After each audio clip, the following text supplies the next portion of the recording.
Hello mga ka-DDS, I am with Miss Susan Ritzane, and she is a journalist from Sweden. Yes. Say hi, ma'am. Go ahead. Hi, everyone. Susan Ritzane. I work for Swedish television in Stockholm, Sweden. That's in Northern Europe, where it's very cold right now. Okay, Ma'am Susan, so could you please tell us why you are here in the Philippines right now? Yes, me and my colleague, who is also a correspondent, we are based in Beijing, in China, normally, to cover large parts of Asia for Swedish television. And so we are covering the Philippines as our jobs. Especially interested in right now is stories about President Duterte, because I read a lot about him in the media, and from the headlines in the media I've read, I don't really understand, or those articles don't make me understand how come and in what way he is so loved in the Philippines. So we came here with that question because I'm curious and we really want to know what makes the Philippine people love President Duterte, who also gets a lot of criticism from international media and I suppose local media too.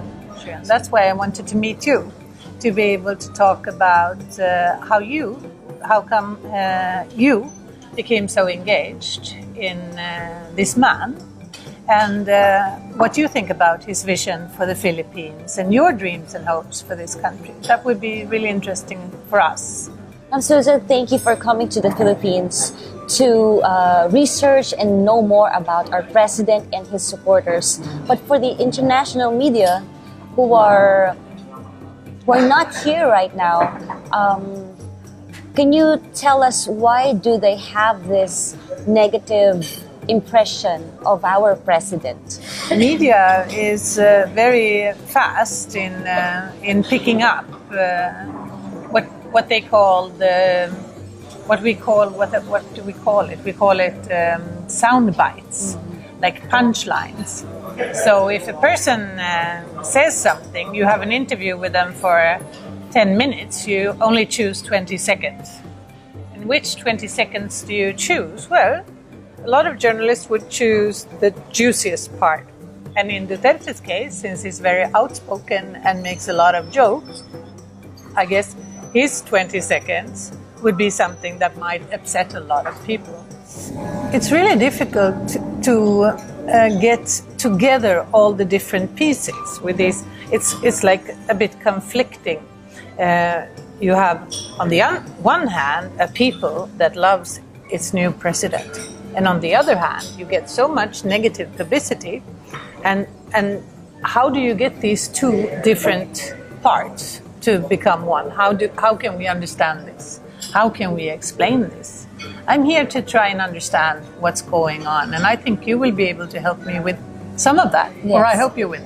And so what can the Filipinos do, especially the supporters of Duterte? What can we do to tell the international media to get across our message that 91% of the Filipinos support President Duterte's war on drugs? I think that what supporters of Duterte or anyone in the Philippines can do if they feel that they are misinterpreted or they are not being represented in foreign media, contact them.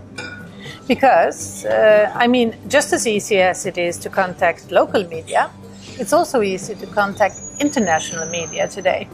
So use your platforms, use the communication means you've got. Facebook. And sure, it affects people. I mean, if I get 10 emails a day saying, I don't think you're fair against our president, or whatever you don't think we're fair about, for sure, I will answer. To the international media, please find it in your hearts to listen to the cry of the 91% Filipinos who trust President Duterte. President Duterte won because the Filipinos have had enough of these traditional politicians who are full of promises but never served the interests of the Filipino people. We are giving you the benefit of the doubt that you are just being fed by some of our irresponsible journalists who are more concerned of fame, money, and power instead of the welfare of the Filipino people. You might find me offensive because I am just an ordinary Filipino. I am not a journalist.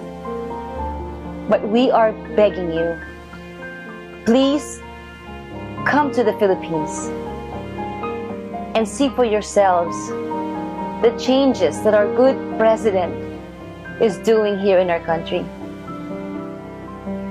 He is the last hope of our nation. Please consider our request. Thank you.